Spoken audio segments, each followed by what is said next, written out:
The name of the game is KGB or GPT. The purpose of this game is to guess whether this car came from me generating it using AI or the Soviet bloc of the 20th century. All right, first up. Oh, what is this? If this were the first time we were doing this, this would clearly be AI. Yeah, I know. But now I question everything. Oh my gosh. Okay, I'm just gonna end this and say this is KGB. I'm going to say KGB as well. You are correct. This is real. KGB. No way. I hate that I'm right. I only said that because I didn't want to be mad about being wrong, but now I'm mad about being right.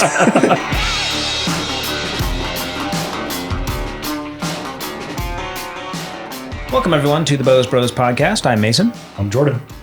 I'm Logan, coming to you from a undisclosed location. Yeah, Logan's currently deployed, so we'll forgive him for not being on video. Let's go ahead and get started with our speed rounds. Okay, so who are we starting with? We're starting with me. The segment is Common Denominator. Oh, I like this one. So I will start showing you guys cars one at a time until you figure out what the thing is that they all have in common. Okay. They may share a lot of things, but eventually you'll get to a point where there's really only one thing these cars share. Okay, right? How many cars are in the list? 3, 5, 8? I think I have 8, but I don't think we're going to get to the last ones before you figure it out. Oh, yeah, let's see. All right. First up. Fisker Latigo. Or Latigo. I had no idea that this car even existed. I had no idea it existed either.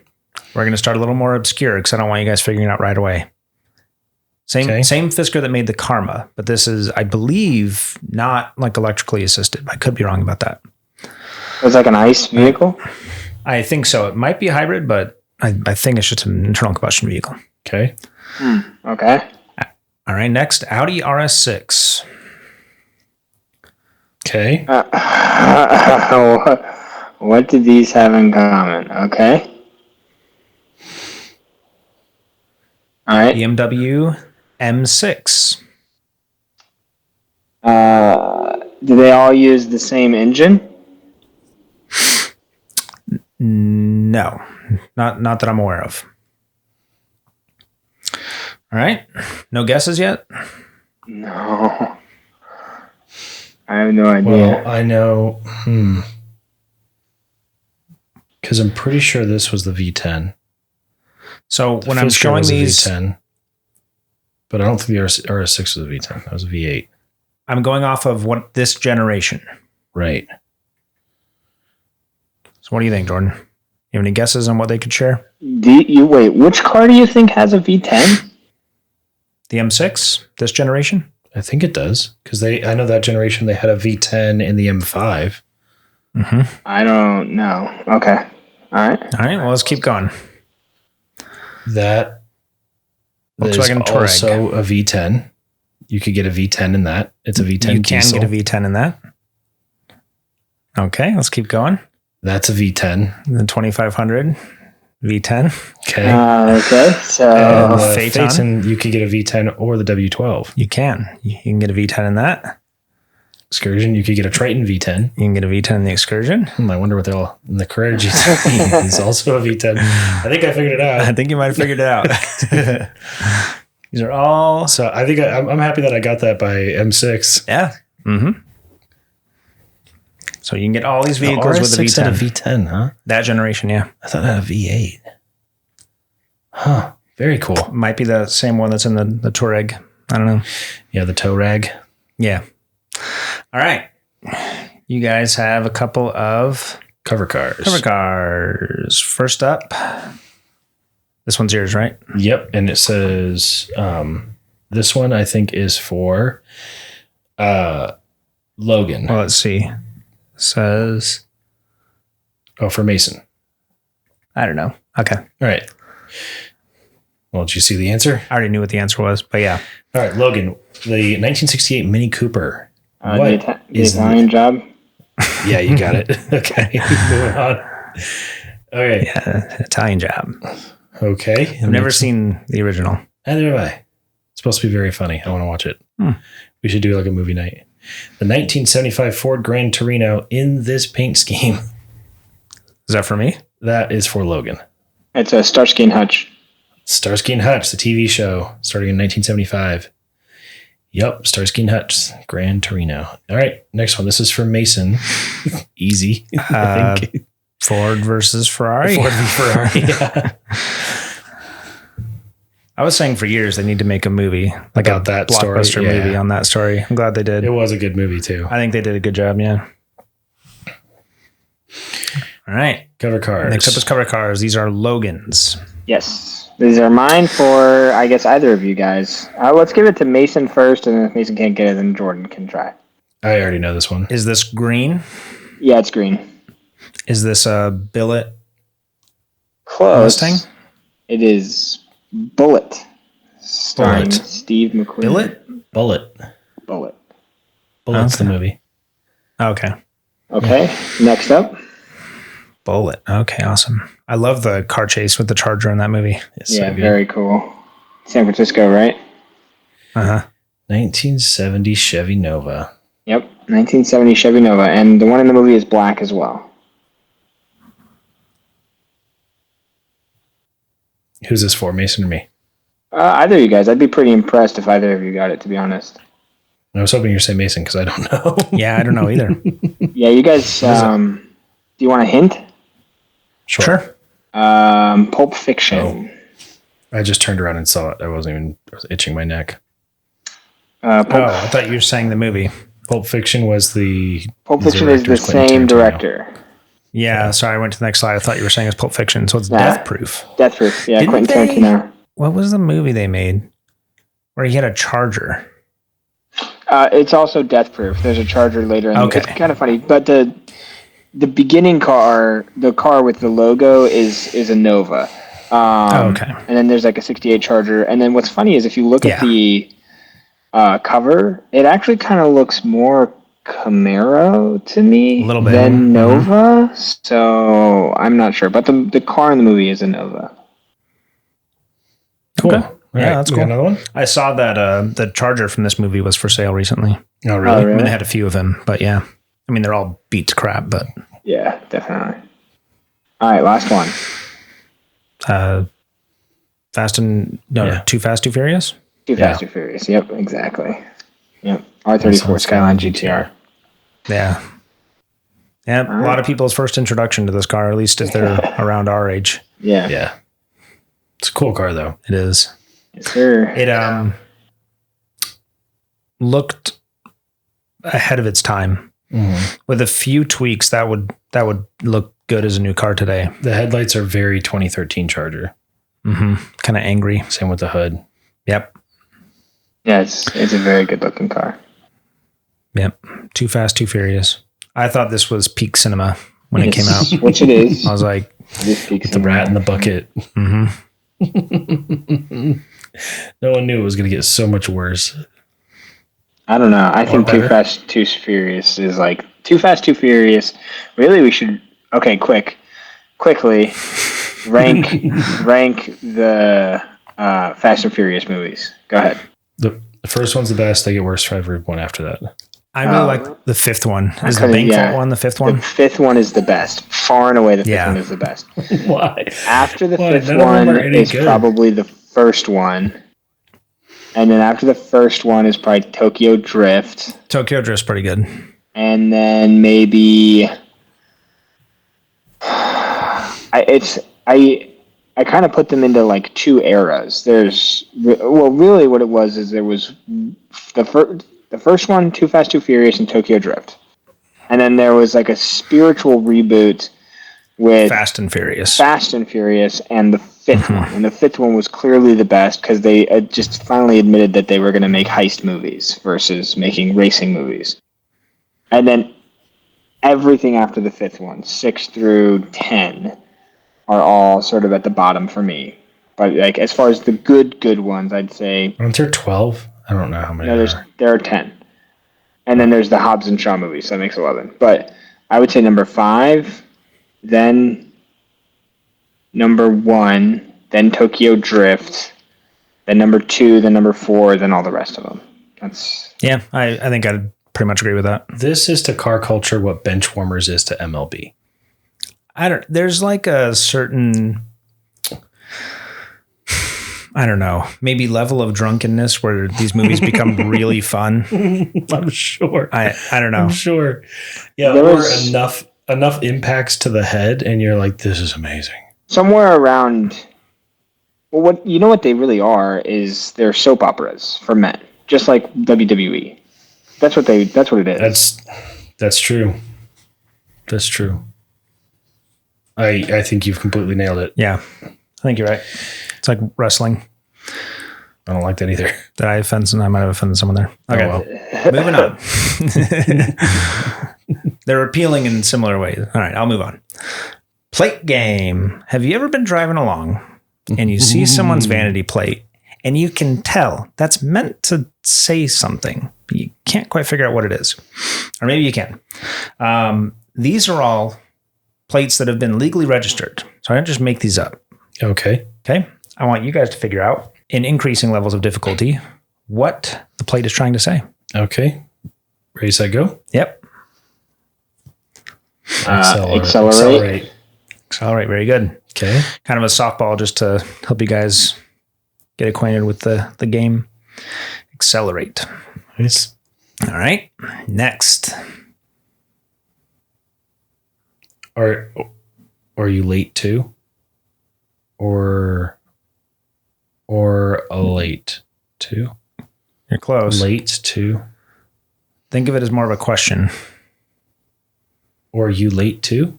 Yeah. That's what I said. Are you late too? Oh. Yeah. Yeah. Very good. All right. Next one. O-R, different words. Got it. Cutie pie. Yeah. Very good. That took me a lot longer to figure out.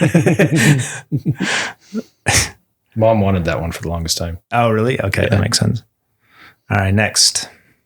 Faster than you. Faster than you. Okay. Faster than you. Yeah. Faster than you. All right. This is Matthew McConaughey's license plate. Right. I did see one like that. It was all right. X3. All right. That's nice. That one's not in here. This is different. I write die. You have to think a little bit outside of the box. Not quite phonetically what it says, just kind of like you have to think about it a different way. Where is the right? Right in the middle. Between what? Right between the eyes. Nice. Nice. Yeah, right between the eyes. That's Clever, fun. yeah. Here's one. Now, yeah, I'll let you go ahead and guess this one, Jordan. Going back to California. Close. It's more of a command. Go back to California. I was thinking of I was thinking of the Led Zeppelin song, Going to California. Yeah, no, this one had an interesting story. He had this plate for 20 years. Never had an issue with it until the DMV figured out what it meant and then made him change it. Really? Yeah. Why? Why do we want Californians here? We don't want Californians here. If we can just, I think it should be legally mandated that every car on the road here should say, go back to California. We don't want you.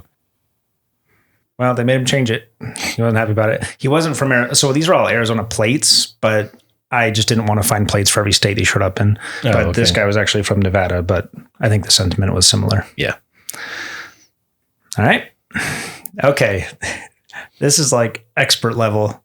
You have to think about this in the context of the real world. And I'll give you one more hint. This only makes sense as a front plate. Okay. Oh, ass sex. Ass sex. Okay. Yeah. I was like, ass is the first one. They got away with this one for a while. Yeah. So seeing it in the rearview mirror. Exactly. All right, Jordan. Let's see. Yeah. That's great. We're treading the PG-13 line here with the podcast. Yeah. It's gonna hit the terms and service. It's not Stacy's mom. What is this? North Carolina, Stacy's mom. North Carolina State mom. I'm really proud of you for getting it correct because this one showed up on a list of unfortunately inappropriate plates. Oh, Read incest mom. More. Yes. It's supposed to be North Carolina State mom. Someone's obviously very proud of their student. Wow. But didn't quite... they're too wholesome for this world, we'll say. I thought for sure your mind would immediately read it the way apparently other people read it. So I'm proud of you is what I'm saying. I'm proud of you. North Carolina State mom, yeah. Oh, no. All right. A lot of people get this plate. What they do with it after they get it is they flip it upside down. Yeah, you got it. Bungholio. Good job. It's pretty good.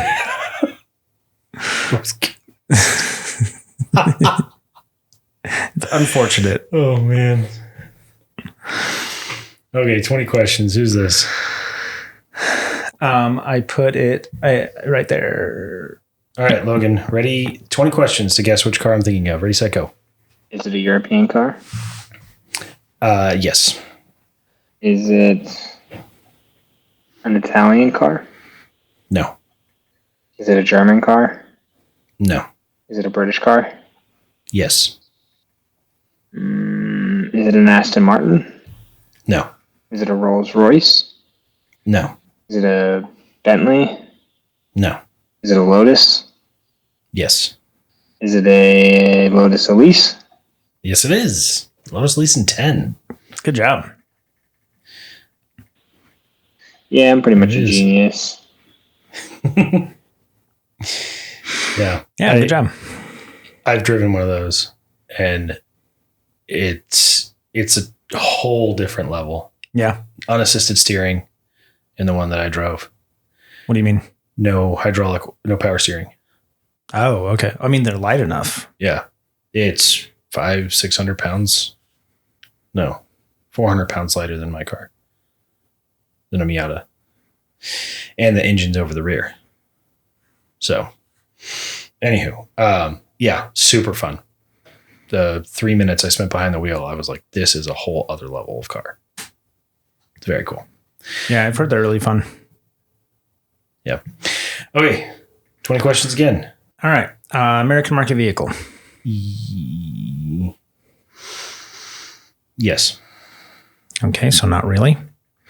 American made vehicle. No. European made vehicle. Yeah. British made vehicle. No. You hesitated. German made vehicle. No. French made vehicle. No. One of the Nordic countries. No. Something I would have seen on the road. No. Okay. More than 2 doors. No. Newer than the year 2000. Yes. Newer than the year 2010. No. Over $100,000. Yes. Over $500,000.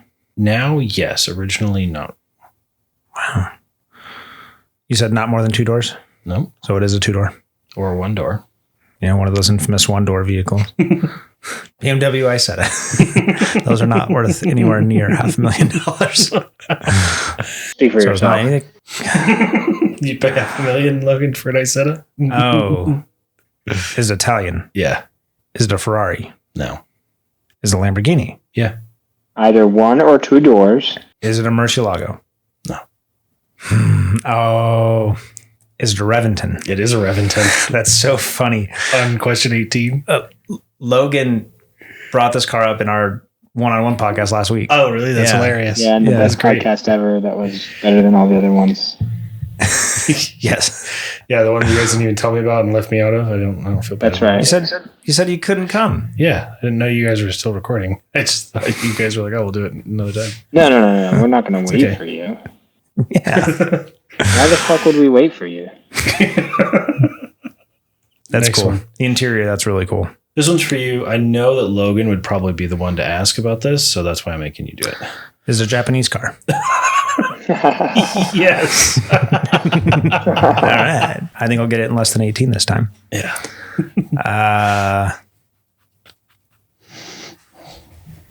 More than 2 doors. No.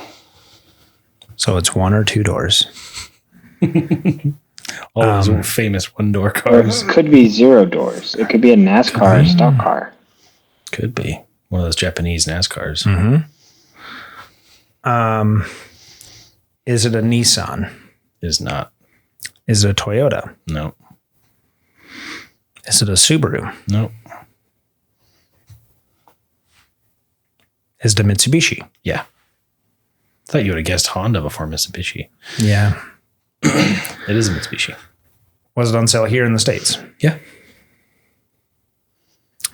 When it was, was it made before the year 2000? Yes. Are you asking when it entered production, when it left production, or just was it in production at some point? Did it start production before the year 2000? Yes. Is it Mitsubishi Eclipse? It is not. Is it widely sought after now? Yes. Widely, no. Yes, but I think... So in some communities it is. Yes, in some areas people but not would really want it. Amongst so people. Most people wouldn't even know what it is. People with taste. Yes. I knew he was going to say it. Okay. It is sought after, not widely. Was it a 3000 GT? It is a 3000 GT. Nice. Yeah. Did you know that the Dodge Stealth version, the 3000 GT you can get with a twin turbo and 300 horsepower, 310, something like that. And then the Dodge Stealth had 164. Why would you buy that when you could get, when this one was available? Yeah, it was Chrysler's single overhead cam V6, a push rod, or no, not push rod. Single overhead cam V6, and then it only revved to like 5,500 or something, and made 164 horsepower. And then at the same time, you could buy this either with a dual overhead cam that made 200, or a dual overhead cam with twin turbochargers, all-wheel drive and rear-wheel steer. I was going to say, I'm pretty sure this had rear-wheel steer as well. Yeah, with 300 and something horsepower, 300 plus horsepower. Not according to Mitsubishi, right? Wasn't it a gentleman's agreement car? The 200 whatever horsepower. It would have been 276, but yeah, we now know it was like 300. This one is actually the better looking one, I think. This is the original. This is the 1991. 90 was the first year, but I liked this one with the pop-up headlamps before they went to like the more of the melted cheesy looking. There was one that came out later than this that didn't have pop-ups that I liked more. Yeah, in like 96 or something they updated it. Yeah. But I like the pop-ups a lot more. I like how clean the front end is on this. Yeah. Anyway, so we have a guess got car by the sound. Yep, I think these are all yours. Okay. So on this first one, all right, we're going to click on the play button. We're going to listen to it. And then Mason and Logan are going to try and guess what car this is by the sound.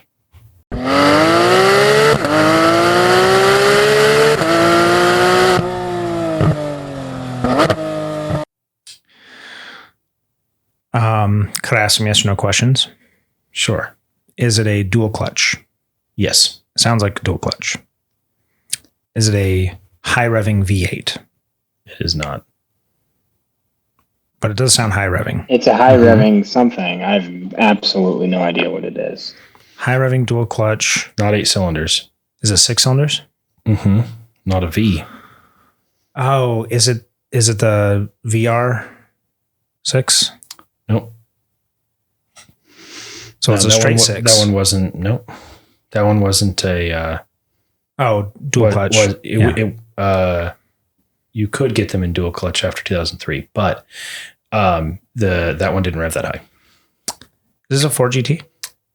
No, I will tell you this revs over 9,000 RPM. And it's not an i6, it's not a V6, it's not a VR6. But it is 6 cylinders.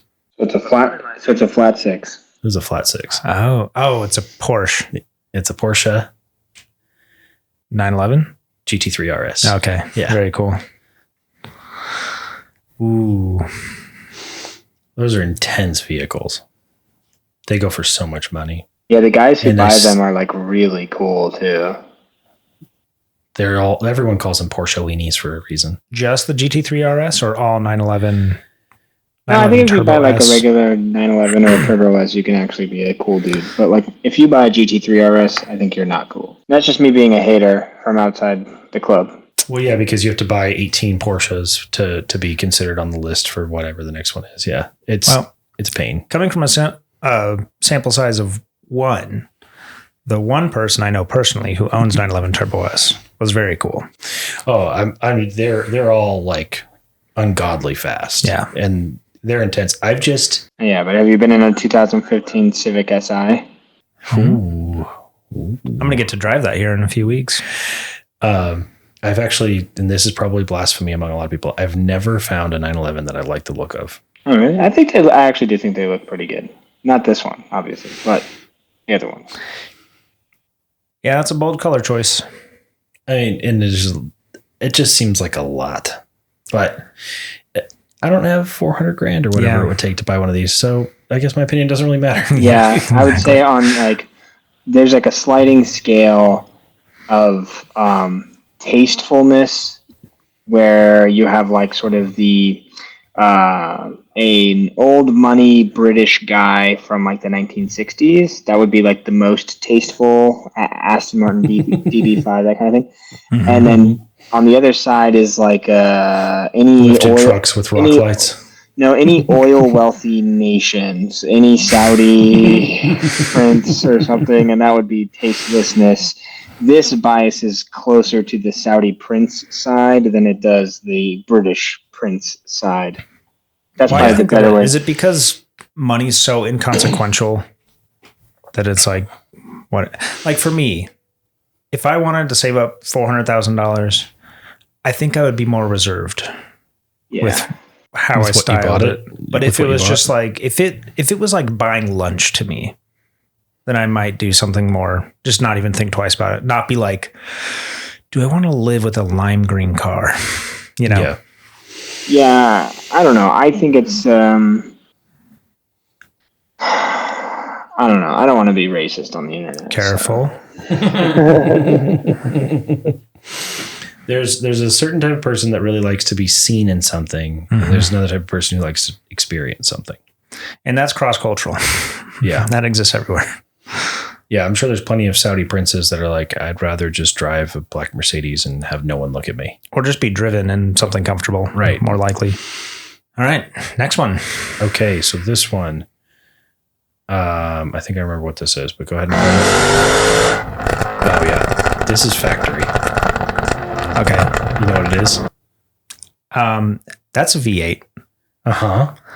That I was going to ask, is that factory? It is factory. Because there's two, is it a newer car? Relatively new.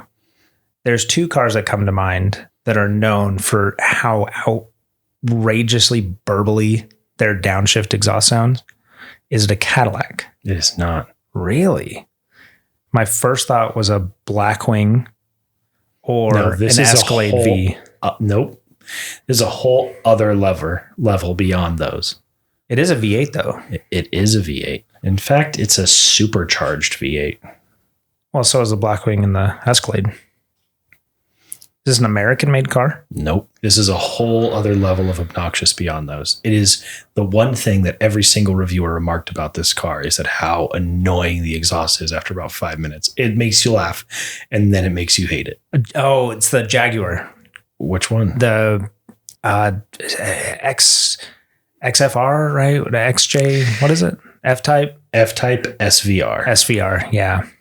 Yeah. It looks really good.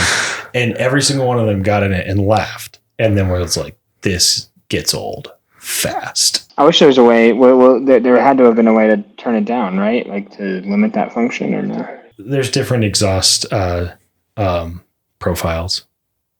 But even the most tame is more ridiculous than almost every other car on the road. This is a completely different level of obnoxious. Yeah. You accelerate for 10 seconds and you get 30 seconds of pops and purples. I wonder what kind of mileage this thing gets. Just spewing gas out the tailpipe. It's negative miles. Is that done on purpose? It can't be a practical reason. They just change the fuel, the cam profile so that it lets unburned fuel and air into the exhaust.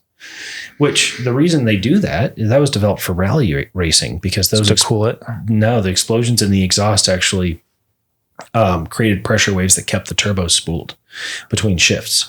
So as you would shift, you would need pressure to keep those spooled and you wouldn't lose. But this is power. supercharged. This is supercharged. It's just there for noise. Which is kind of cool. But I could see that getting old really fast. Yeah.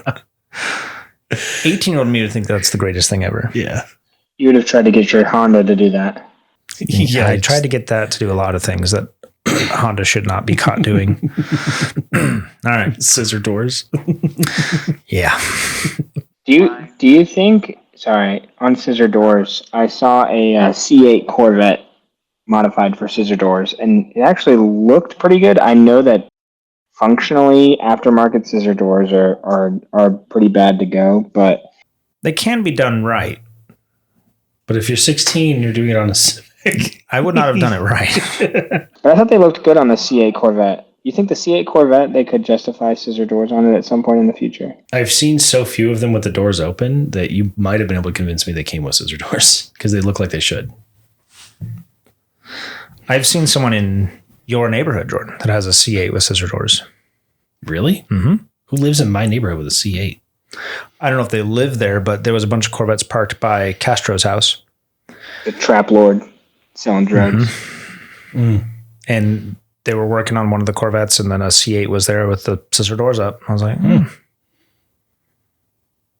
It looks exotic enough that it doesn't look out of place. Yeah, like I wouldn't do it. It's not my thing, but for the vast majority of people, they would probably, if it's done right, they might just assume it came with scissor doors. Yeah. Mm-hmm. Okay, blind ranking.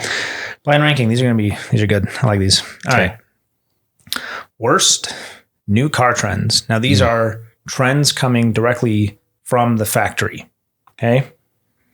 Who's this for? This is for Jordan. Okay. Actually, you know what?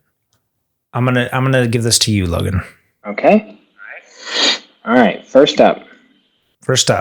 Touchscreen everything. This is pretty bad, especially because I think we've realized now that it's actually more dangerous to click through 24 menus to turn on your heated seats than it is to just press a button. Completely agree. I will say when it's done correctly, it is okay when it's done correctly. You just say that because you spent money on a Tesla. It's never good. I never said it was. It is okay if it's done correctly. No Tesla apologists here. I'm Team Trump. We're gonna have to get to that later because that's gonna be an hour-long discussion on its own. But yeah, I'd say this is a 3. 3. Okay. Increased size and weight. I'd say 5. I really don't care because the older, smaller cars, they still exist. You can still drive them. There's nothing saying you have to buy a new heavy car. So no, yeah, say 5. Does that bother you, Jordan? The cars have gotten big? It does bother me that they've gotten bigger and heavier. I do recognize that they're much safer if we actually enforced our bumper height laws. So there's that's more of an issue than the safety features. Well, the brace behind the bumper cover. The bumper cover is the part you see. Mm-hmm. The bumper itself is that brace. And there was a law saying they all had to be the same height. But that law was not applied to SUVs and pickup trucks. So which almost every car now is an SUV or pickup truck. Qualifies as like a utility vehicle. If the statistics between like bumper to bumper collision versus bumper skipping over another bumper collision, like the difference in safety is wild. It's huge. Yeah. Because so many cars can dive underneath another car. Because they're all SUVs and up in the air, whatever. Yeah. So anyway, I think it would matter a lot less if we actually enforced that law. But, Okay, you said that's 5 for you, Logan? Yeah, 5. I don't mind it. Tech bloat. Oh, this is the worst. Yeah, this is, there's one thing I'm thinking of that is worse than this. So I'm going to say 2. 2? Okay. Yeah, 2. I want to know what you think is the worst. What do you think I mean by tech bloat? Just like just stuff that is not necessary for just driving a vehicle that drives up the cost and turns it into more of a luxury product. And also like bloat that you cannot uninstall from your car. Like cars come preloaded with apps. Like I don't want Candy Crush in my, new Civic. Like, Yeah. Yeah. Yeah, this is the worst. And the reason is that they basically are out of ideas. When you sit down in a product design team, all they have to say to each other is like bigger screens. People buy stuff with bigger screens. They look at the size of the screen now more than they look at the 0 to 60 time. The biggest screen means it's the best car.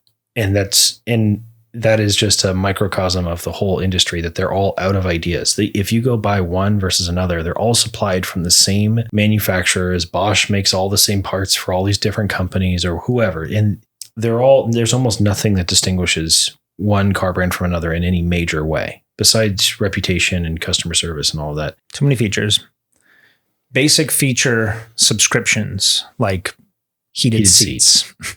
That's the one I was thinking of. That's number one. Yeah, BMW started this like a few years ago. This is horrible. It has to be the worst. Really, the main reason I won't buy a new car. I don't want the Toyota app. I don't want to pay. Yeah, no, it's total disgusting. You can buy personal airbags for like motorcycle riders. You fall off the motorcycle, it deploys, it keeps your head, like your neck from snapping and everything. They're proven to save lives. They're very effective. Better than flip-flops and shorts. Yeah, significantly better than nothing. Now, you can buy one. It was like $4,000 for one of these vests. Or you can buy one for like $800 and then you pay a monthly fee. And people are like, that's dumb. They can move more product and more people are safe for the customer on the upside. Then they can get their hands on a safety product for much less money. I don't know what the that has to do with my heated seats, though. Especially with a car like a BMW. Yeah. Oh my gosh. Would expect heated seats to be included. I wish there was more outrage about this. I have a little bit more of a nuance for you. I'll be quick. CPU manufacturers, they use the same exact die. They test it. And if there's a certain number of failures, they will just lock out those cores and those things that are failing and then market it as whatever the next lowest tier is.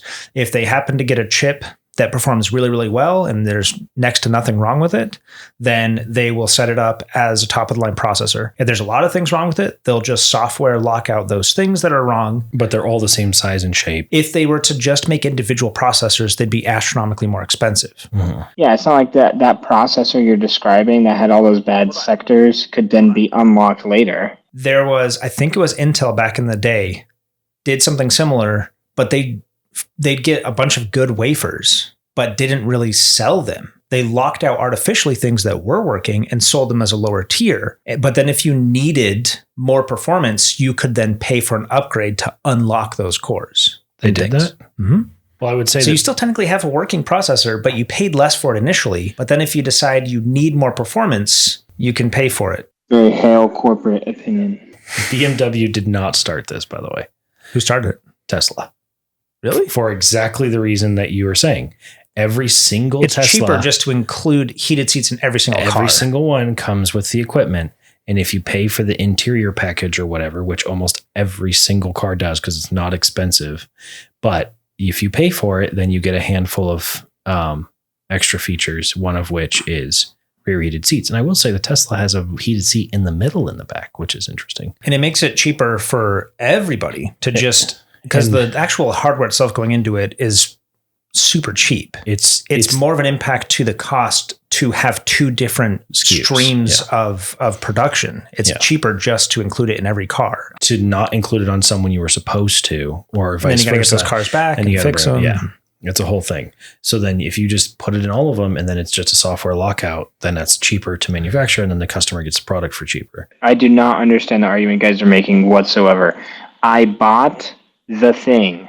Give me the thing. I completely agree. The difference between the Tesla way and the BMW way is Tesla is, if you pay for this package, it's yours and it stays with the car. Anybody who buys the car after, they don't have to repay for the package. BMW wants you to pay every single month to keep your heated seats turned on. And I think that's ridiculous. I think if you pay for the thing, you get the thing and it's over. You don't agree, Logan? No, these companies make money off of forgotten subscriptions. Somebody's going to buy a BMW, be paying for their heated seats for 2.5 years, sell the BMW, and forget to turn off the heated seats thing. And they'll still be paying for BMW heated seats for 14 months after, and then realize that they're still paying for it, but BMW got that money. I understand it in concept, but in practice, that's kind of a Pandora's box. Yeah. Where we're making it socially okay for a consumer to be okay paying for stuff that's already in your car. Right. And it's flies in the face of right to repair. Like it's something that you own. You should be able to do what you want with it because it's yours. Yep. All right. Let's move on. So you said number 1 for that, Logan? Yeah, and that makes personal data requirements number 4. That's, fine. So this means like if you get a brand new car today, you need to basically set it up like you would a phone. It takes even payment information. It takes all kinds of personal information from you. And if you thought companies were bad at infotainment systems, they're worse with your personal data. Data protection. Yeah. Oh my God. Yeah. Curmudgeon covered it like a couple weeks after we did. And I don't think it's related, but they happened to. And he was talking about how like I saw recently they tested 25 automakers and every single one failed. On data privacy. I think of the competency of the team that made the infotainment system in my van, where you have to use Chrysler voice control to set up a phone, not as a feature, as the only way to sync up Bluetooth. You have to try to get a Chrysler minivan to understand English and then hand those people all my personal information. Yeah. No. Nope. So yeah, that one's up there for me. If it makes you feel any better, it was a Ferrari infotainment system like 5 years earlier. That actually makes perfect sense. It was a reused Ferrari infotainment system that they had in the F430. When I think of like stellar infotainment systems, Ferrari does not come to mind. Yeah. All right. Blind ranking. So this year marks the last year of a number of vehicles, Jordan. Quite a few. So these are 5 in memoriam. Rank them in the order of ones that you personally will miss the most. Okay. Okay. So first one. 718 Cayman. 5. Don't care. You don't care? Wow. Well, I'm never going to be able to afford it. I mean, Cayman's a little more approachable than 911. True. Okay. All right. A4. Yeah, because now it's just the A3 and then the A5 Sportback. Mm-hmm. Yeah. I mean, supposedly it's coming back as an electric vehicle, which I don't know if that's better. I liked the A4. I think I liked that but the problem with the A4 was that anything you could get in it, you could get in a Golf for $8,000 cheaper. Less. Yeah. Mm-hmm. Didn't make a whole lot of sense. Yeah. 4. Okay. Volvo S60. S60. I am going to miss that. That's 2. I love seeing those on the road, even though I didn't see that many. Yep. Good looking cars. Yeah. Lexus RC. So old. 3. It's 10 years, I think. It's really old. Any major update, something like that. So 3. Yeah. That means number 1. The 8 Series. I actually don't care about that at all. I mean, that's your number 1. I don't care about that car at all. Yeah. I think the Volvo is the one I would miss the most. I think I'm more sad because this is one of the few good looking cars they have. Yeah. I hate that it's a 4-door now. Mm-hmm. They made it into the 8 Series is supposed to be the flagship 2-door to compete with the SL. And then they're like, well, it's not selling. We got to do 4 doors. So they do still sell a 2-door. Yeah, I know. But in the convertible. I don't know if the 2-door is in a non-convertible. I think it is. I think it's like a sport coupe or something. But then just like they did the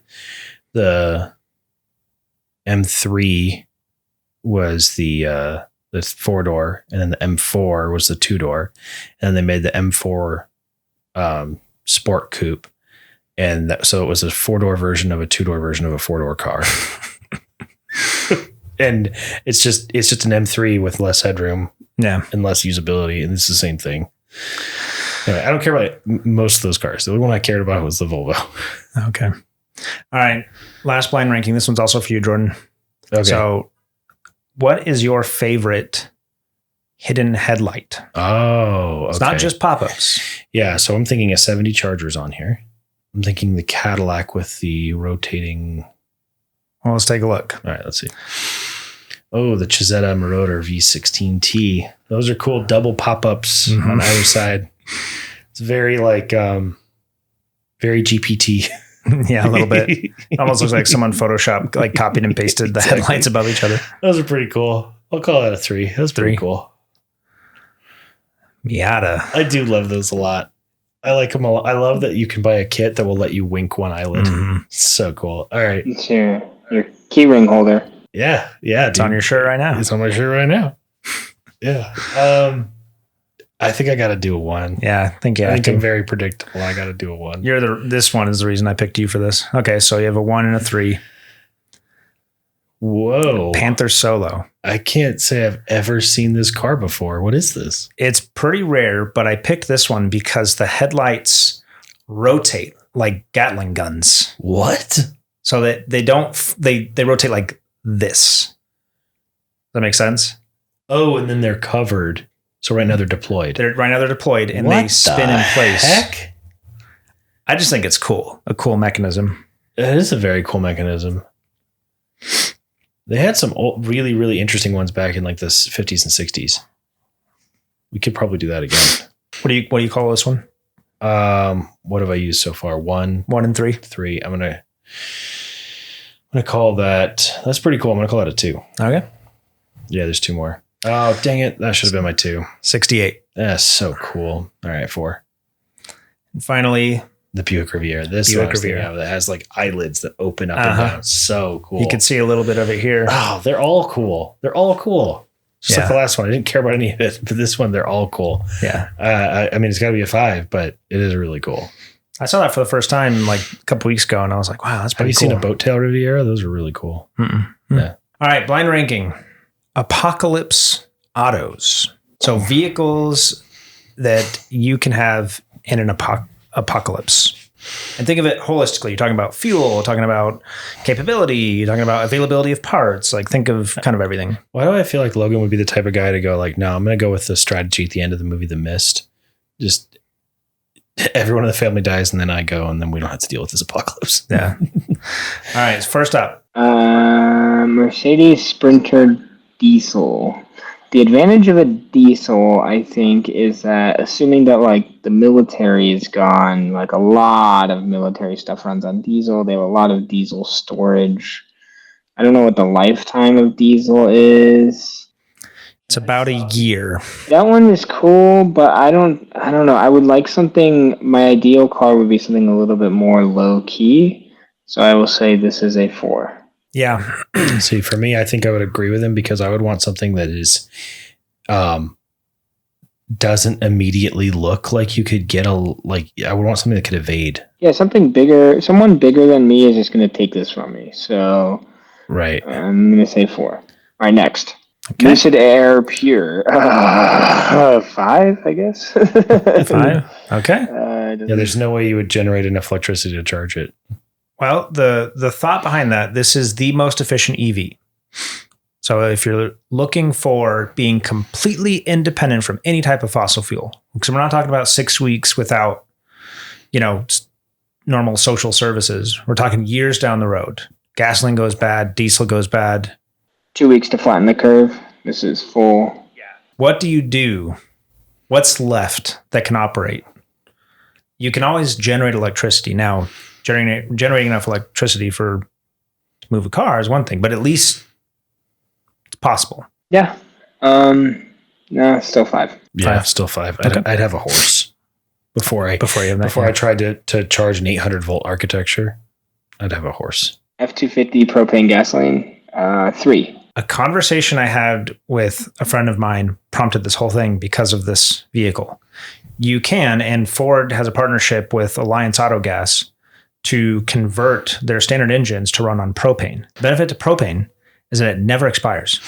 You have to find propane, but years down the road, gasoline goes bad in 6 to 9 months. Diesel goes bad after a year. After that, what are you going to do?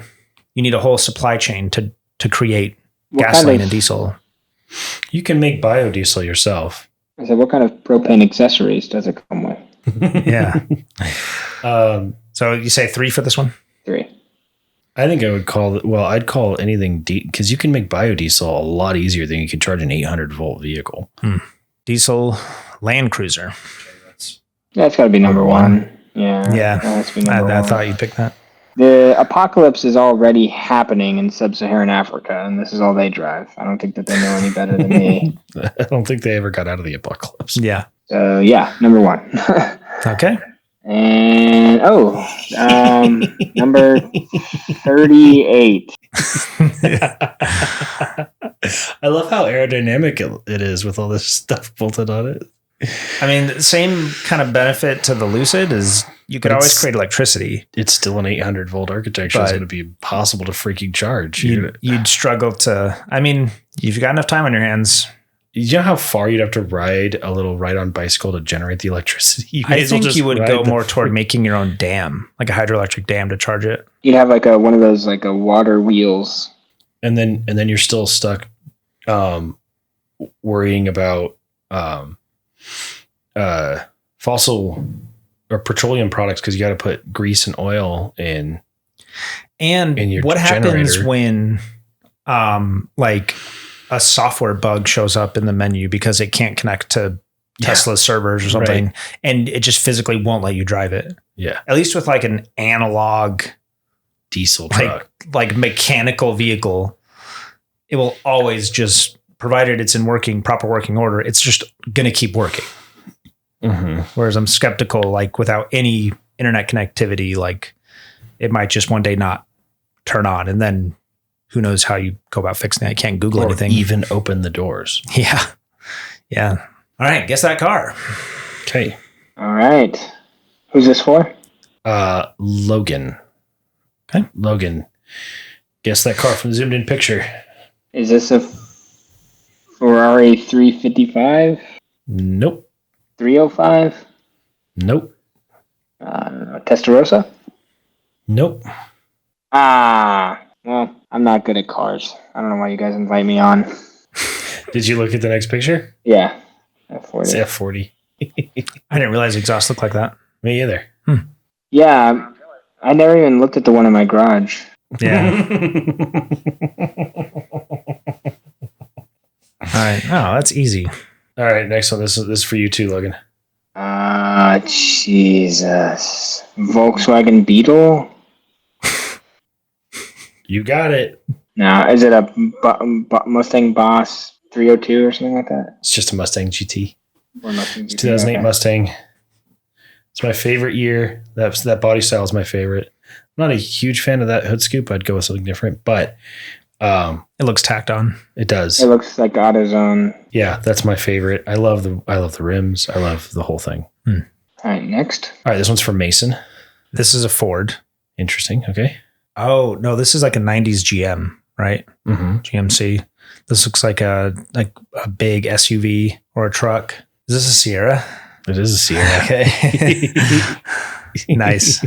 I'm like, why does this look so familiar? Oh, because I've sat in that interior before For for years. 30,000 miles. Yeah. Yeah. Yeah, but it didn't look that nice. No, it did not. And by the time Garrett got a hold of it, it reeked of pickles because he'd constantly eat dill pickle sunflower seeds and spit them all around the interior.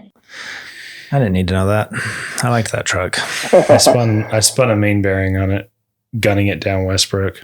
Mason liked it so much that he drove it into a ditch.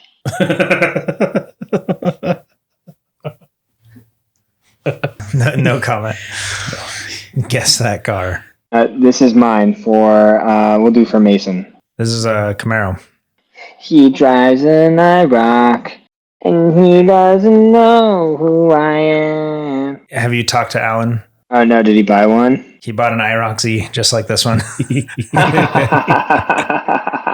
Dude, they're cool. I was looking at them not too long ago. They're pretty affordable for how cool they are. I mean, he got it for free, so I shouldn't say Did buy he really? it. His dad works at an auto shop, and I guess somebody paid to have a paint job done and then never came back to collect it, just avoided paying for it. So at a certain point, they just keep the car. Yeah, right. That car has some heat. Yeah, that car's stolen. I was skeptical when he was explaining it to me, so maybe I said too much, but Yeah.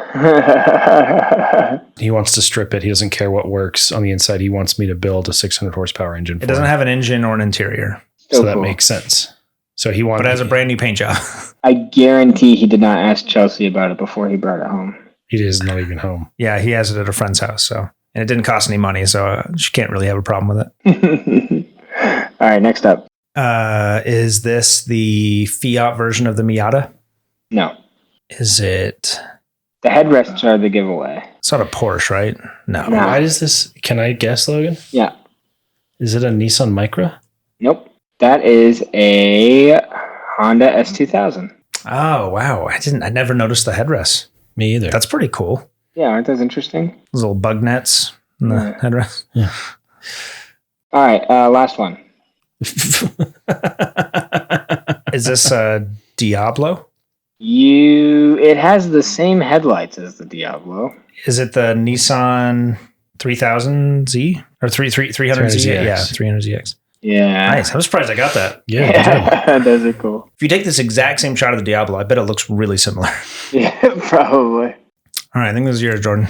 Concept versus reality. So what did that turn into?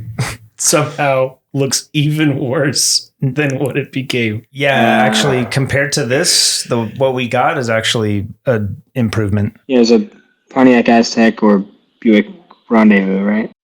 Mm-hmm. But Look at those rims. this Those thing are is- wild. The rims are wild, dude. That's crazy. I wouldn't even mind those, but like, look at the freaking hood. It's a weird time to be a GM. Lot of illicit substances. Now I'm like, hey, look at that handsome car. It's actually not that bad, yeah. Compared to the other one. It's like a palate cleanser looking at that last one. It's like, oh, actually, this isn't too So bad. What did that become? Oh, wow. Kind of looks like a Hot Wheels car. It does. Doesn't it? But what did it become? Yeah. PT Cruiser, PT right? Cruiser. Yes, it did. It's so bad with the rag top. You know, Oh my proportion-wise, I could see that looking okay. If it didn't have like a perfect circle cab, Kind of looks like a Prowler and a PT Cruiser. yeah, it was obviously derived from the Prowler design for sure. I mentioned that the other week, too, that I saw some similarities between those. Mm-hmm. Because it was designed as a Chrysler or a Plymouth first, the PT Cruiser. Then they changed to a Chrysler. Was it Plymouth Transportation instead of? Yeah, it's okay. I don't hate it the way most people do. It's fine. What did that become? That become a Chrysler Crossfire? It did. How good does that look? I think the Crossfire looks better. Really? This looks much bigger. It does, and I think I like the headlights here more than on the Crossfire, like a lot more.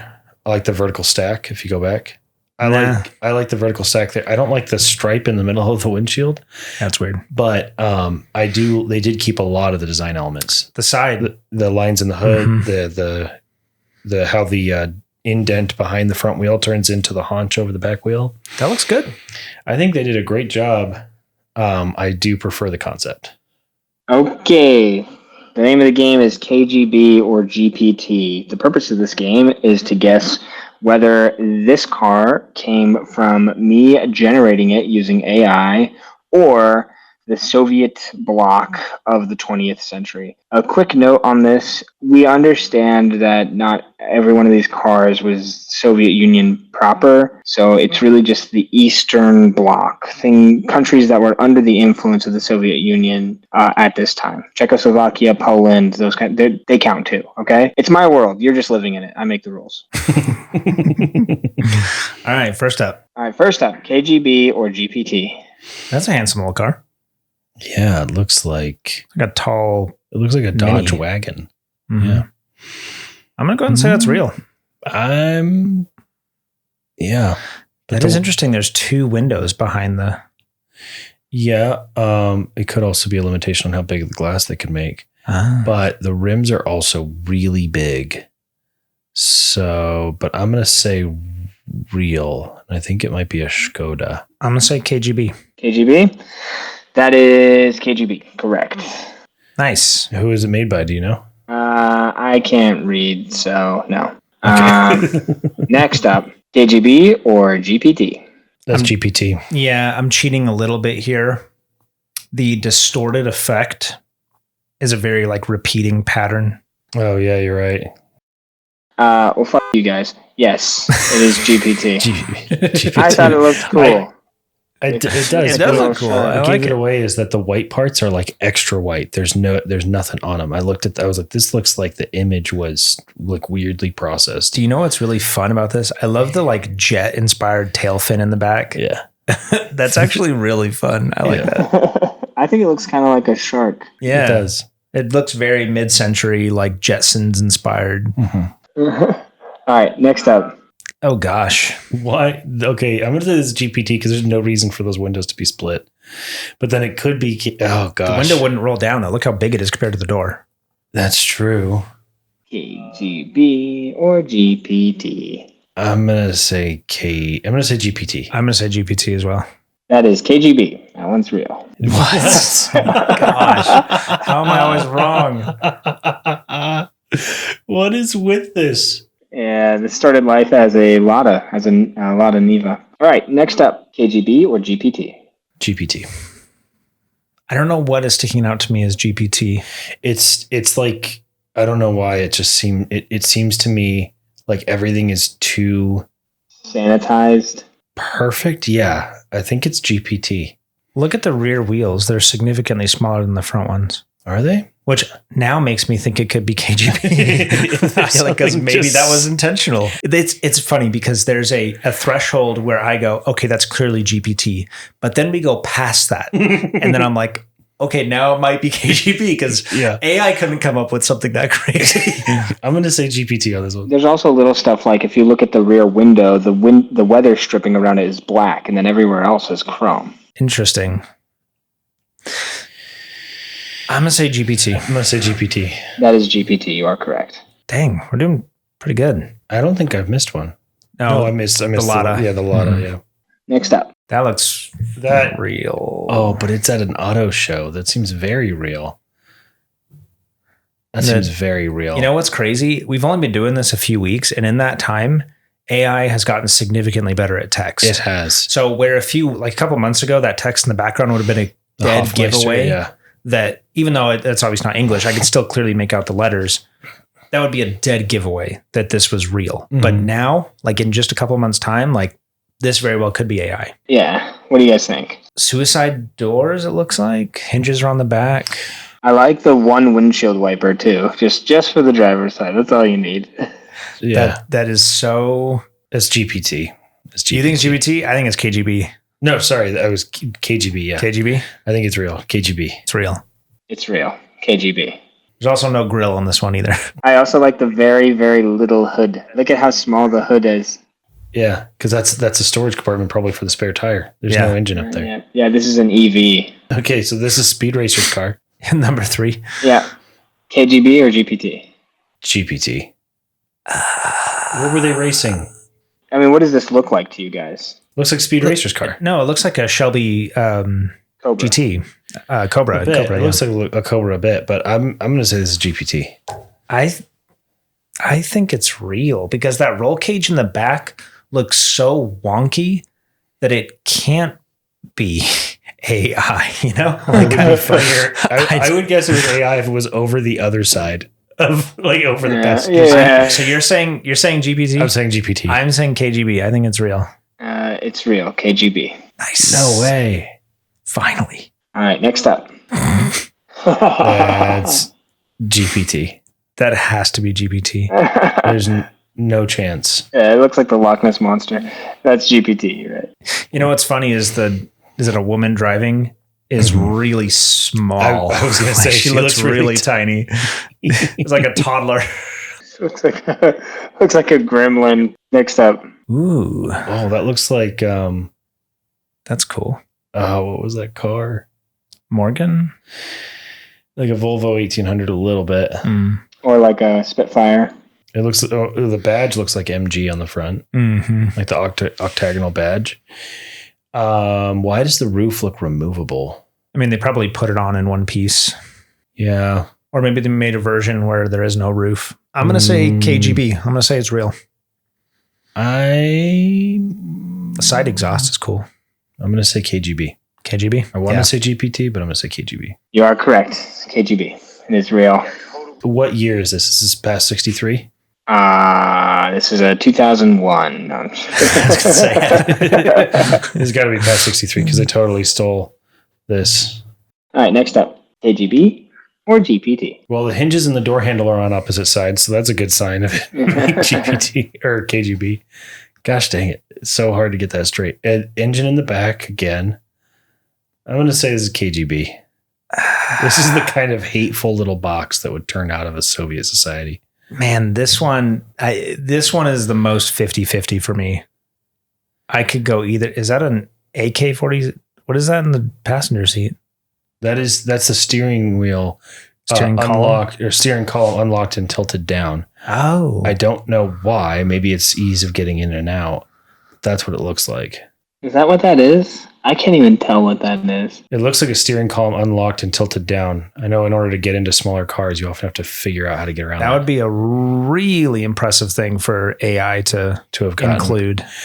But I'm going to say KGB, even though that mechanism there does look like it's made of really large bolts and very easy to assemble. Yeah, I'm going to say KGB as well. KGB.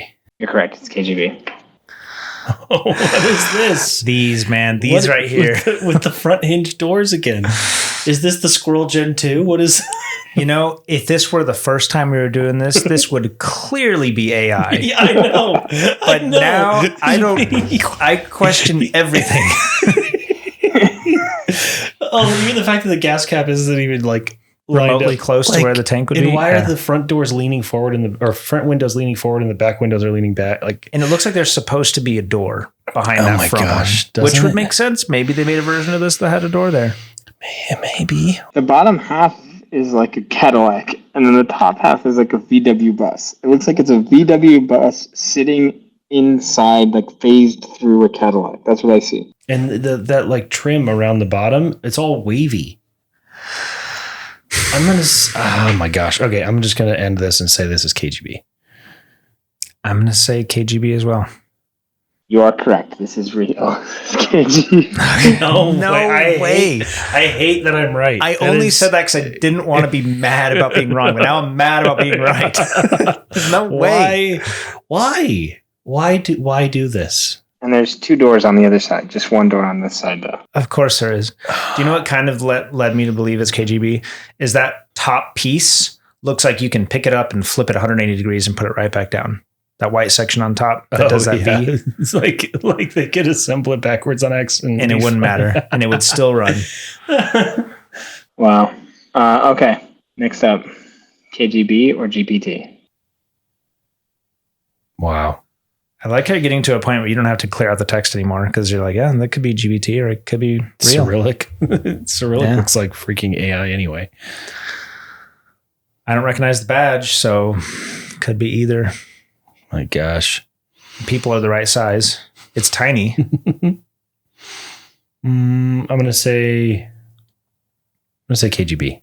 I'm going to say GPT on this one. Is that your final answer? Mm-hmm. I'm GPT.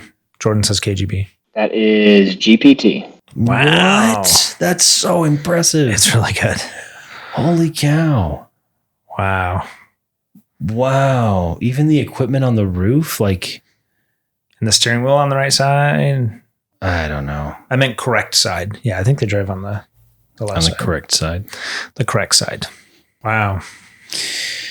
Cousin cars. What do we got? What is the cousin car to the 1999 Jaguar XKR with a supercharged V8?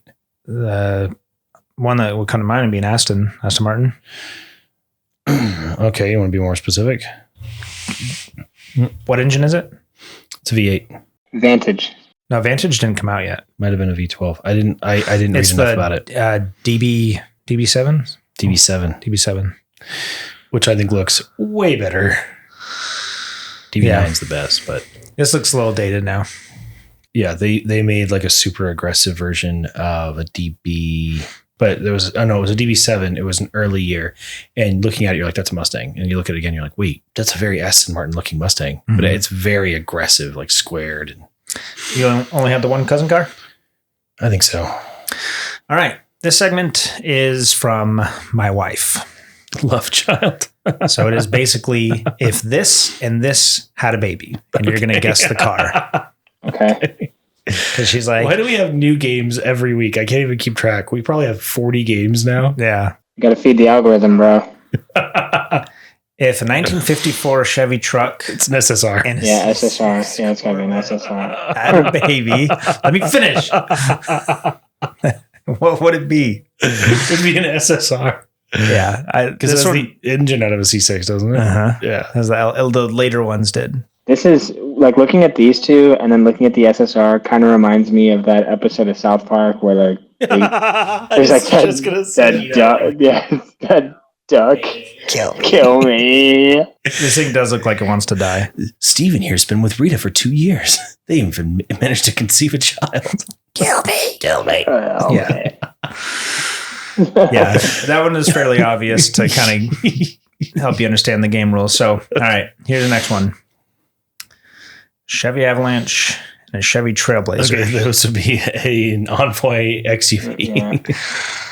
Yeah. Trailblazer with a midgate. Early 2000s GM is just a treasure trove of vehicles that that would work for this segment. It's like, what if we combined? Just do another bump before you say anything. Just all right. A Mustang. And this one's more for you, Logan. Oh, I know what this is. A first-gen Mustang and a Toyota Corolla. Silica. Very good. A 78 Toyota Silica. I wouldn't mind one of those, and I would do an LS swap in that so fast. Look at that rear end. Like, that is clearly a Mustang. Yeah. Looks really good. It's just a much smaller little baby Mustang. So cool. I love it. Smaller, lighter, and then I'd put a V8 in it, and then... Lighter than that? What? You'd make it lighter? No, it's smaller and lighter than a Mustang. Oh, okay. And then I'd put a V8 in it. I don't know if would you fit a V8 in that? You'd make it work. Maybe. Oh, God. F-150 Lightning and a Kenmore fridge. I would say it has to be a DMC DeLorean. Almost. All right. Mercedes G-Class and a Suzuki Samurai. Jimny. Yeah, it's a Jimny. Jimny. Yep. Jimny's like way closer to a Samurai than it is to a G-Class. Well, I had to look pretty far to find all three of these vehicles in the same color, first of all. And this color being the one is kind of wild instead of like black. Yeah. This particular Samurai looks the most like the Jimny. Mm-hmm. Normally, I see a lot more. The G-Class normally looks more like the Jimny than just your average Samurai. I don't know what it is about this one that makes it look so much like a Jimny, but yeah, Jimny's cool. I like it. It's the hood. The hood's a clamshell. Go back to the last one. Oh, yeah, they all kind of do have the same hood. Yeah. And the brown headlights. Mm-hmm. They're very similar. It's cool. Copying off each other's homework for sure. Yeah. Mercedes is looking over at Suzuki like, what are they doing? Quiz time. Okay. In what year was the first production dual clutch introduced? 2004. You're very close to one of the numbers that's important. See, I first started hearing about dual clutch transmissions on early Top Gear, which probably would have been around that time, which leads me to believe the first ever invented is probably older. Right. Yeah, I will say that as far as usable in production vehicles, the LFA doesn't have one. The F1 transmission from Ferrari that was also used in the Maserati Quattroporte 5, those are all single clutch automated manuals. And every single one of those has been replaced by dual clutch. Yeah, I think it's 2003. Okay. First production, I'm going to say 94. Okay. It was 1959. What? The very first one in a production vehicle was the Hillman Minx. You can go to the next one for a picture. Series 3. It's a British car, and the Easy Drive is what they called the dual clutch. And this was not widespread. It wasn't even used in most of the cars, but it was a production transmission. It did work, and people loved it. 2003, though, was the big widespread explosion of the dual clutch when it was first introduced in a production vehicle in the 2003 Volkswagen Golf R32. So that's when it started becoming way more popular because it actually worked. And that had the VR6. Yeah, and it wasn't in a Lamborghini. It was in a Golf. But yeah. Same thing. Yeah. Same parent company, right? No. This was actually, it was designed by a German, though. No, sorry, it was a Frenchman. It's Frenchman. They spoke German for a little while there. I got confused. Jeez. A couple times, actually. I think I'm going to have to jump off before discussion segments because I've gotten about 30 mosquito bites since I've been sitting here. Okay. Oh. Yep. Are you sitting outside? Yep. That's the only place you could do it. Oh. All right. Thanks, Logan. Yeah, no worries. I'll talk to you guys later. All right, bye. All right, bye. All right. First up with the news. The Ram is bringing back the Hemi. We knew it was going to happen. Tim Kuniskis promised it was going to happen.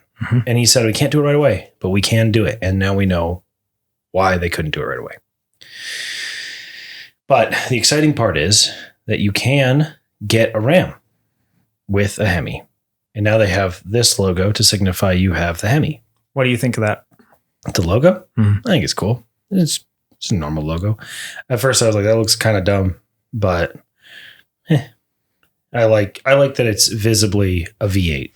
I had the same reaction. I was kind of like, that's corny, but I was like, what else? That's kind of the whole. That's the whole reason we're bringing back the Hemi. Right. It's corny, and it doesn't make any. It doesn't make as much power. It's not as efficient, but people want it anyway. So I'm like, you know what? I like it. I like the logo.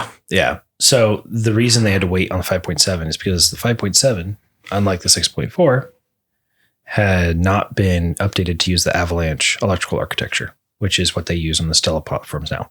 They use a different electrical architecture for the eTorque assist system, which if you're not familiar, it's a great mild hybrid system that normally as you accelerate from a stop, your torque levels are really low at idle and they start to climb pretty quickly and you get your torque peak early in your rev range. With the eTorque power assist, you never have less than 120 foot-pounds. So you have a straight line. Your peak doesn't get any higher, but your lowest levels at idle are now minimum 120 foot-pounds instead of like 30 or 50 or whatever it is at idle. So you get to 120 foot-pounds as soon as you touch it. So the electrical system is helping you get, say, a trailer or something else off the line and get rolling a lot faster than you otherwise would. They wanted to keep that because it does help them. They use that same system for their start-stop, which is significant in getting the EPA rating they need. Which it sounds like they're just throwing it out the window. They don't care about the EPA rating now. That's probably why they have to charge more for this, even though it's on paper kind of the worst option. Well, it's better than the V6. Well, it's better than the Pentastar. Yeah. But it's not even as good as the standard output. Right. But it costs less than the standard output. Yeah, but they charge more for the Hemi. People are like, oh, they're charging more for the Hemi because they know people want it.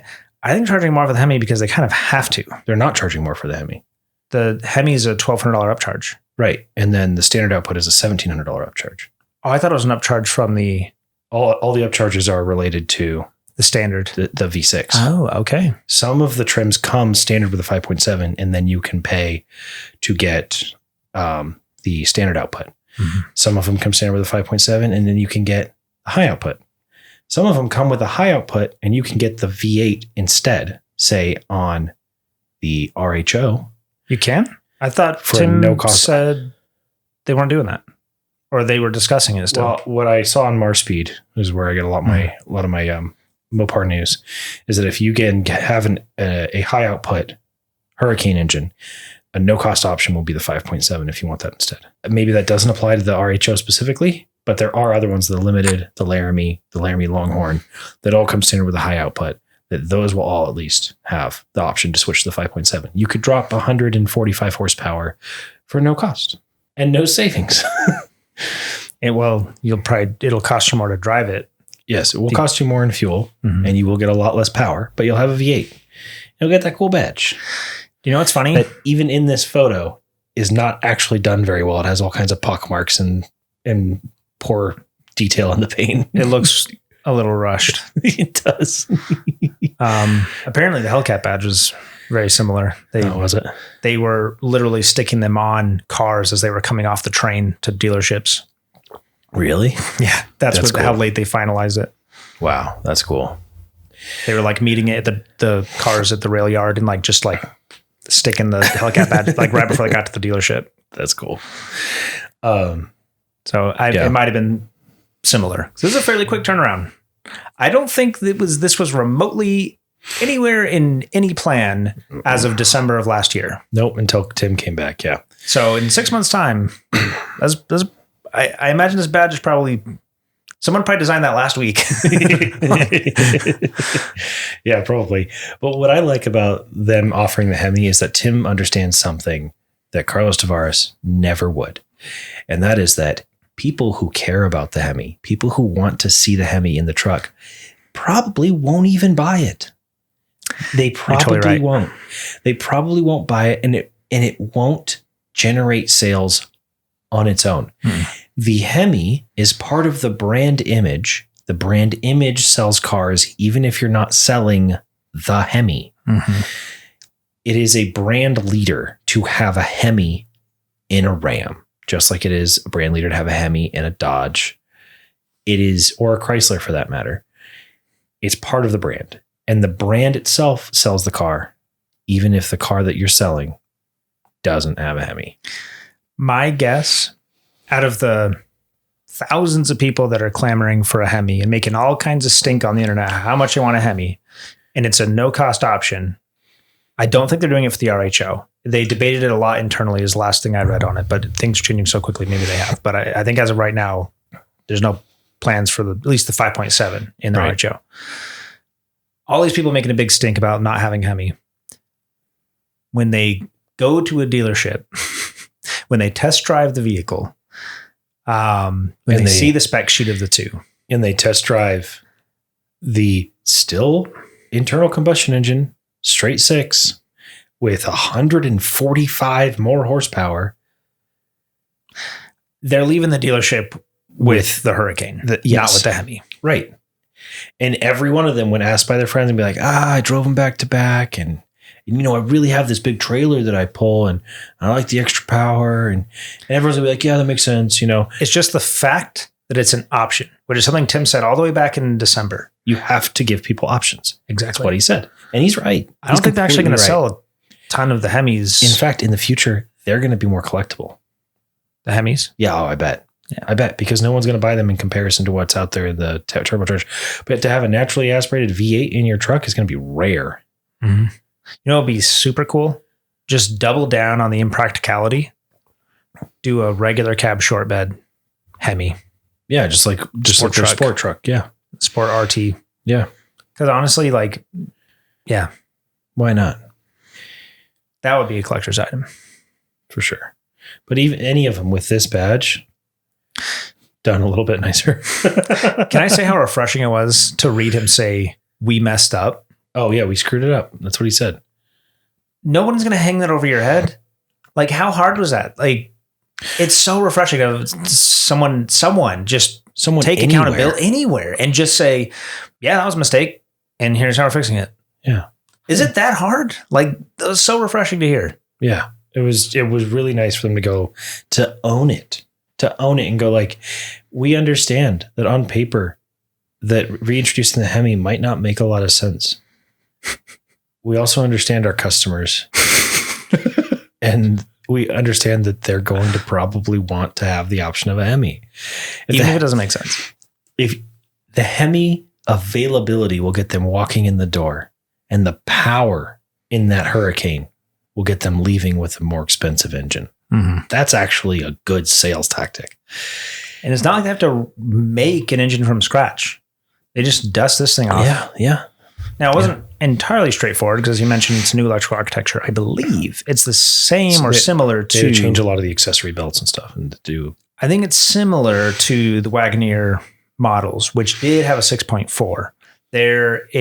Today, as we're recording, it is June 7th. June 8th, there's supposed to be a really big reveal. So we'll see. Let's just keep talking until then. Yeah. The rumor is that they're coming back to NASCAR. No. Yeah.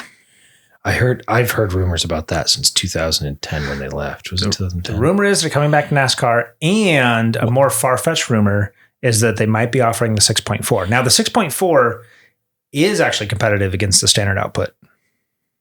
Right.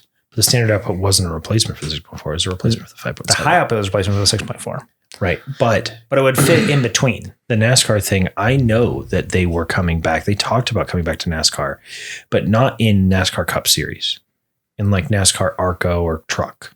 The Truck Series, I think, is. But the difference is that the Truck Series, the entire chassis is purchased by chassis builders.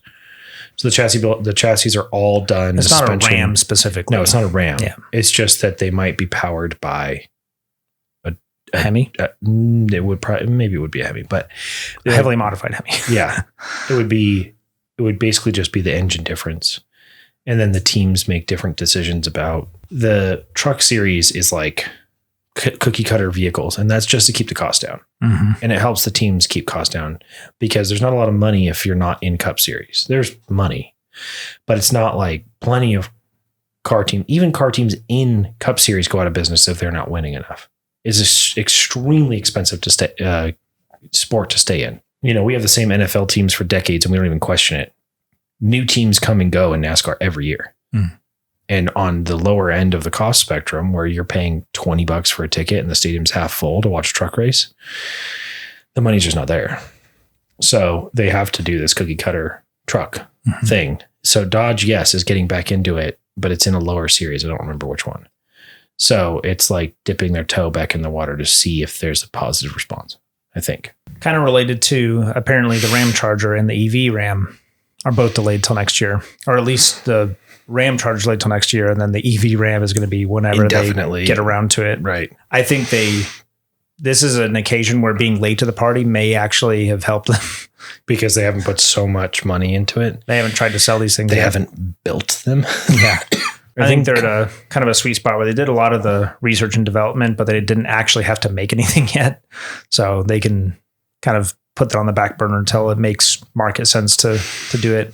I bet they're wishing they did the same thing with the Charger right about now.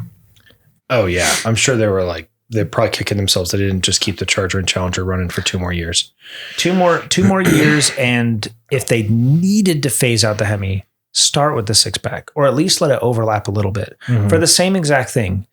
Bring people into the dealership to try out the Hemi and to try out the high output, and ultimately they'll walk out with the high output. They're going to be leaving with the high output. With even the standard output is better than the RT, or even better, put something other than an early 90s, late 80s Mercedes architecture underneath it to give it some grip. Yeah. And just maybe change up the rear suspension just a smidge, just the minimum viable product to make it hook up at all and use 400 horsepower. It doesn't matter. It can't put 400 horsepower down. So you can throw 500, 707, 797, 1,000 horse. It can't put the power down. You have to have a better suspension setup and you have to have way better tires from factory. If you did that, that would make a huge difference. No, it wouldn't. I take that back because burnouts are the idea.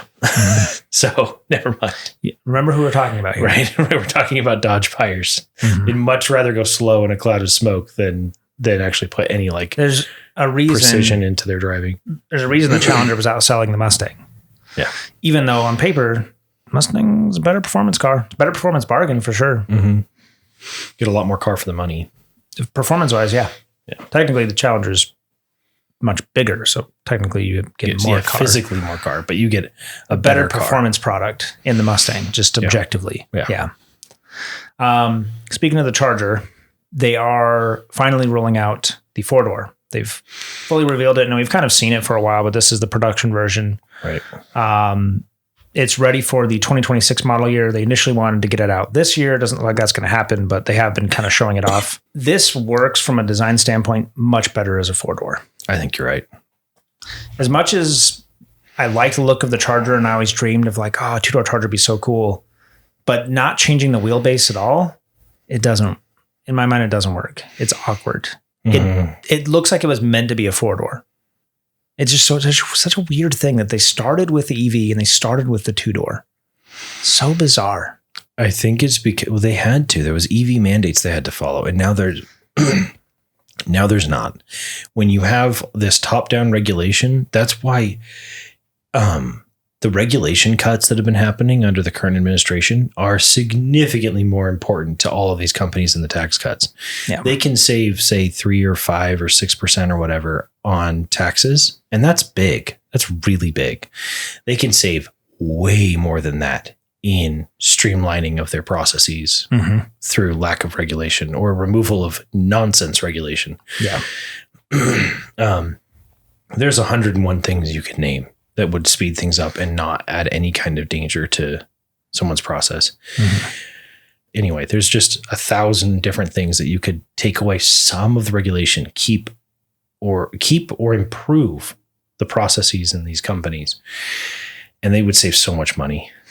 Yeah, you get to a point where you add so many layers, so many rules of things that individually are meant to be helpful or make things safer or more efficient, but you end up there's like very little oversight done to see are any of these things like competing. Like, does it not make sense to have both of these things at the same time? And you end up just missing things just because there's too much. Whereas if you trim it down to like the essentials, you probably end up with a more streamlined process and safer as well. Yeah. In that world, things are basically unachievable if you were to follow everything to the T.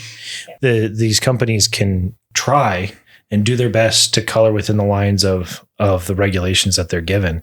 And then they end up being totally kneecapped for the future. And it's just so sad to see for a company that was doing so well 10 years ago, like Dodge. Yep.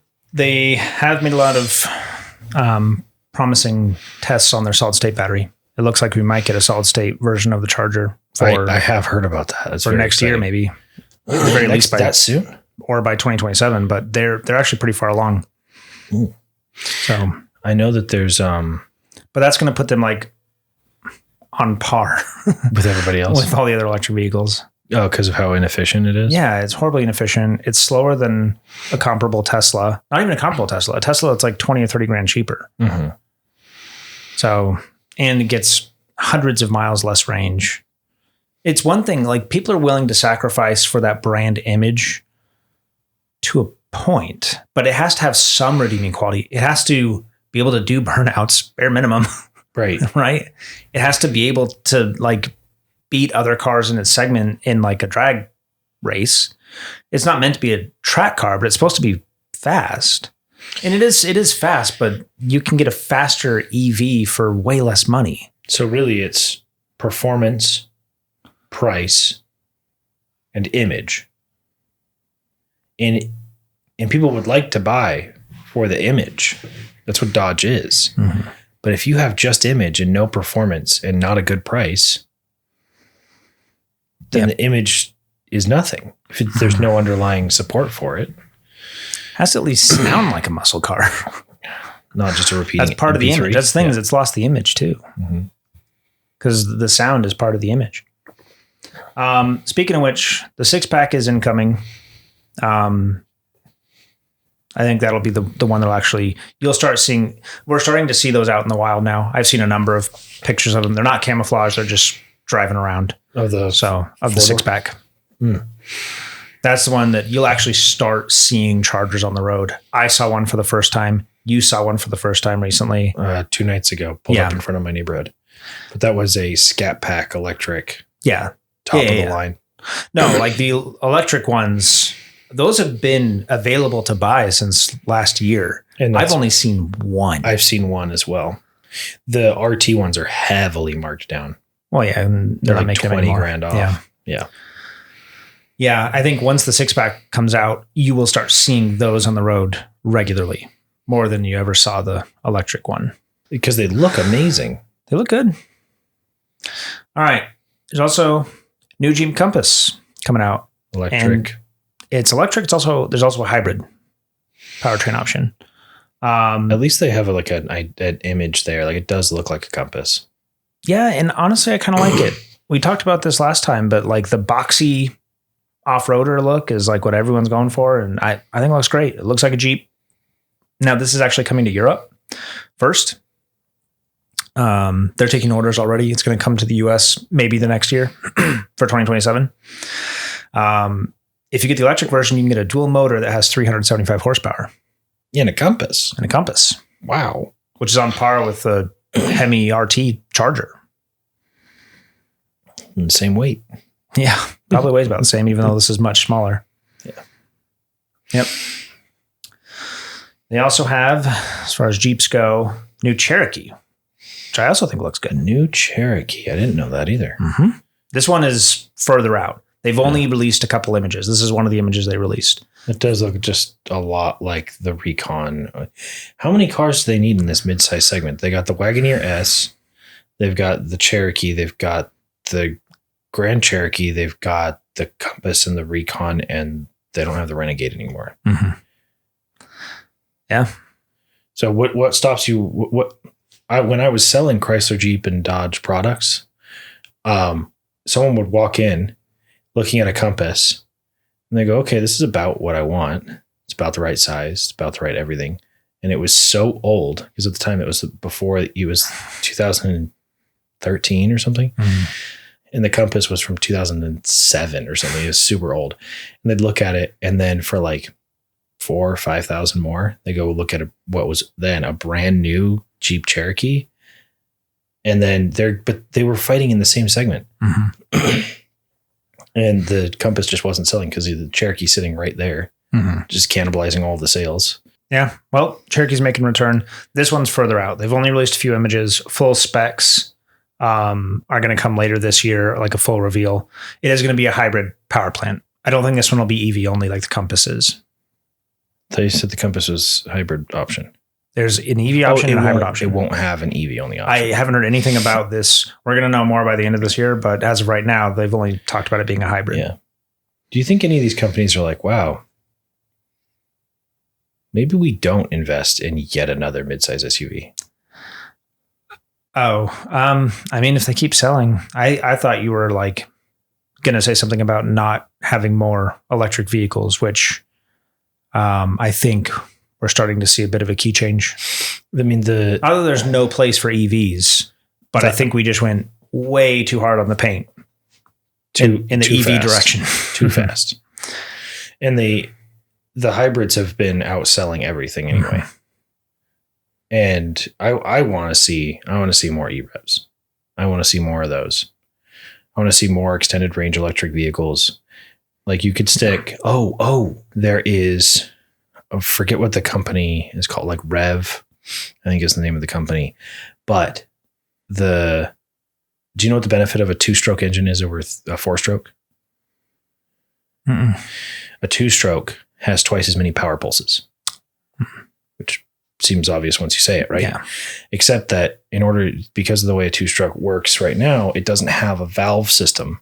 So it does. The other benefit is that it's power per size of cubic centimeter taken up of the engine. They're really small because they don't have a valve train. They don't have camshafts into that. The piston itself is its own valve. And as part of that process, the part of the lubrication happens by putting oil in the fuel. Okay. This company called Rev has managed to make a 2-stroke engine with a simple valve. So it doesn't take up any more space and it's reliable. A 2-stroke engine, the size of a 1.3, but it makes like 300 horsepower, naturally aspirated, because it has twice as many power pulses. But it's as clean running and can pass potentially EPA regulations just as easily as a 4-stroke, because it does have valves as rotary valves, which I won't get into. They're very cool. But that's interesting and new that I want to talk about next time. I'll look into it more, but that you can put, say, whatever is going to be in this hybrid 1.5 turbo and then an electric or whatever, you can replace that, get 60% more horsepower out of it, and then it's naturally aspirated. No turbocharger, less weight, less cost, all that. I think they're in early stages. They're looking for a lot of investment right now to get to real production. They've only made a handful of like prototypes, but they have passed basically every major hurdle that would stop them from putting into production except for money. So, is that all? Yeah. If they can get the investment, but that's flowing like water right now, investing in all kinds of EV companies left, right, and center. But this is actually a real and big innovation in the internal combustion engine space that hasn't happened in decades. Mm-hmm. So if they can get it off the ground with even just the same amount of investment that Slate got, I'm sure they could get this engine in some cars. Slate, last I read, now this is probably a month ago now, maybe not a month. They had 100,000 reservations at $50. So that's $50 million. It's $5 million. $5 million. Yeah. That's not that much for an EV company. Yeah. They should put it at $100. Yeah, but they have a lot of these pre-production trucks, like tons of them, which just goes back. And I don't mean to like change the subject, but it does go back to like what I said about you make them really, really, really simple.